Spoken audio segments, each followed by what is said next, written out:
Let me begin by saying I know there are millions of Americans in this country who feel disappointed and discouraged or even a little bit angry about the court's decision today on student debt. And I must admit I do too. Before I tell you the steps we're going to take and want to talk about what we've been able, I want to talk about what we've been able to achieve so far on student loan over the past few years. First, we made the largest increase in Pell Grants in over a decade, helping students from families who nearly all make less than $60,000 a year. Then we fixed the so-called, with the help of the department, public service loan forgiveness program. So the borrowers who got into public service, such as school teachers, police officers, social workers, service members, they actually got the debt relief they were entitled to under the law. Before I came to office, only 7,000 people have benefited from that program. Today, over 600,000 borrowers have received relief from that program. And it's still available. So many more people can be helped. And I encourage you to apply if you haven't already. You're still eligible. Go to studentaid.gov. It matters. Third, my administration improved the program from the Obama-Biden administration on income-driven repayment plan. That's what it was referred to as. Back then, we set a limit. Student borrowers would pay no more than 10% of their disposable income to pay back their debt in any one time. My administration is going to reduce that to 5%. It's now the most generous repayment program ever. No one with an undergraduate loan today or in the future, whether from a community college or a four-year college, will have to pay more than 5% of disposable income to repay their loan. And that's income after you pay for the necessities like housing, food, and the like. Typical borrower is going to save about $1,000 a year. And if you keep up payments for 20 years without missing them, your total debt is forgiven after 20 years. That's what the program was before, but we've just reduced it to 5%. In addition to that, last year I announced my student debt relief plan, a plan that was on the verge of providing more than 40 million Americans with real debt relief, up to $10,000 for many borrowers and up to $20,000 for those who had gotten a Pell Grant. Nearly 90% of the relief would have gone to borrowers, 90% of it, making less than $75,000 a year. And no one making over $125,000 a year would qualify. This program was all set to begin. The website had been set up, the applications had been simplified so that it took less than 5 minutes to complete. Notice had been sent out to people about the relief they were eligible for.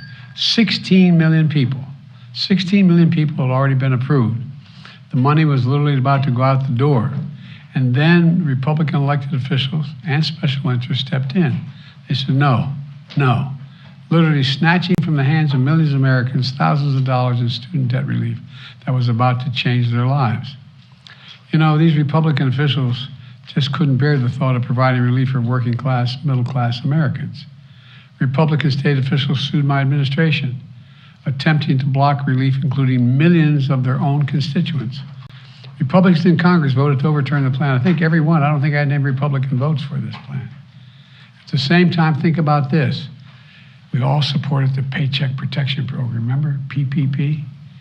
You know, which was designed to help business owners who lost money because of the pandemic. It was a worthy program, but let's be clear. Some of the same elected Republicans, members of Congress who strongly opposed giving relief to students, got hundreds of thousands of dollars themselves in relief, members of Congress, because of the businesses they were able to keep open. Several members of Congress got over $1 million. All those loans were forgiven. You know how much that program cost? $760 billion. My program's too expensive. $360 billion more than I proposed in my student debt relief program. I was trying to provide students with $10,000 to $20,000 relief. By comparison, the average amount forgiven in the PPP, the pandemic loan program, average amount forgiven was $70,000. Now a kid making $60,000, trying to pay back his bills, asking for $10,000 in relief, come on. The hypocrisy is stunning. You can't help a family making 75 grand a year, but you can help a millionaire and you have your debt forgiven. My plan would not only have been life-changing for millions of Americans, it would have been good for the American economy. Freeing millions of Americans from the crushing burden of student debt. More homes would have been bought, more businesses would have been started, more couples would have had the confidence to start a family. Millions of people would have felt they could get on with their lives. These Republicans blocked all that.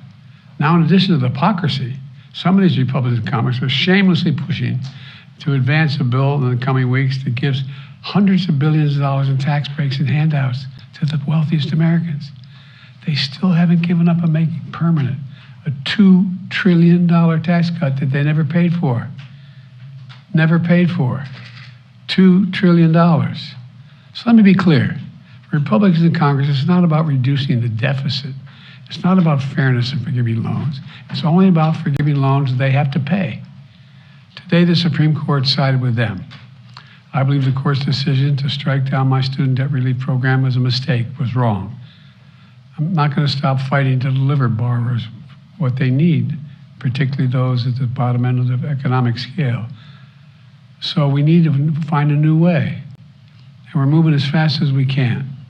First, I'm announcing today a new path consistent with today's ruling to provide student debt relief to as many borrowers as possible, as quickly as possible.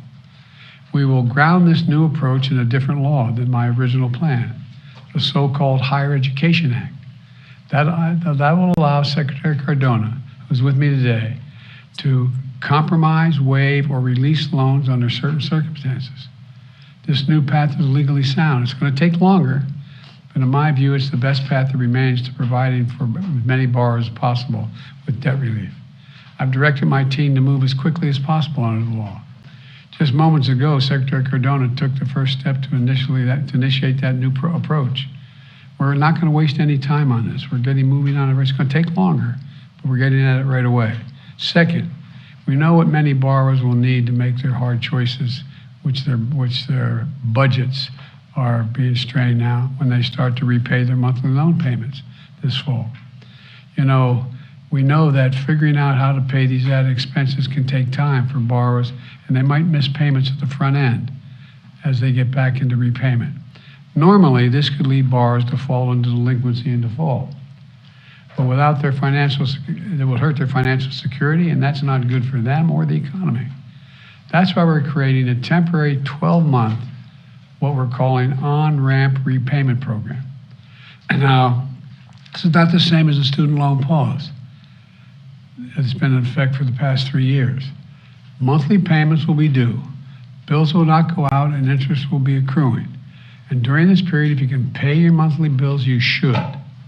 But if you cannot, if you miss payments, this on-ramp will temporarily remove the threat of default or having your credit harmed, which can hurt borrowers for years to come. Because the Department of Education won't refer borrowers. And the reason why that will work, they won't refer borrowers who miss payments to credit agencies for 12 months to give them a chance to get back up and running. Let me close with this. Our Republican officials say student loan relief is a giveaway to the privileged. You hear that loud now, the privileged. I love their concern for the privileged. But I know who student loan borrowers are in this country. So do all you. The couple putting off having a child until they can find their way to deal with their debt. That's who they are. They're a young putting off buying their first home so they can get out from under student loans. Hope on the horizon, thanks to relief that I planned last year. Today's court decision snatches it away from them. I get it. I get it. I hear this. And I'm concerned about it. But today's decision has closed one path. Now we're going to pursue another. I'm never going to stop fighting for you. We'll use every tool at our disposal to get you the student debt relief you need and reach your dreams. It's good for the economy. It's good for the country. It's going to be good for you. Thank you very, very much for listening. We're going to get this done, God willing. Thank you. Mr. President, why did you give millions of borrowers false hope? You've doubted your own authority here in the past. I didn't give any false hope. The question was whether or not I would do even more than was requested. What I did, I thought was appropriate, and was able to be done and would get done. I didn't give bars false hope, but the Republicans snatched away the hope that they were given, and it's real hope. Thank you. Mr. President, will you cancel student debt? You overstepped your authority. Did you overstep your authority? I think the court misinterpreted the Constitution. Mr. President, do you admit failure in Afghanistan? Mistakes. There was a report on Afghanistan withdrawal saying there was failure, mistakes. Do you admit there was mistakes during the withdrawal and before? No, all the evidence is coming back there. Remember what I said about Afghanistan? I said Al-Qaeda would not be there. I said it wouldn't be there. I said we'd get help from the Taliban. What's happening now? What's going on? Read your press. I was right.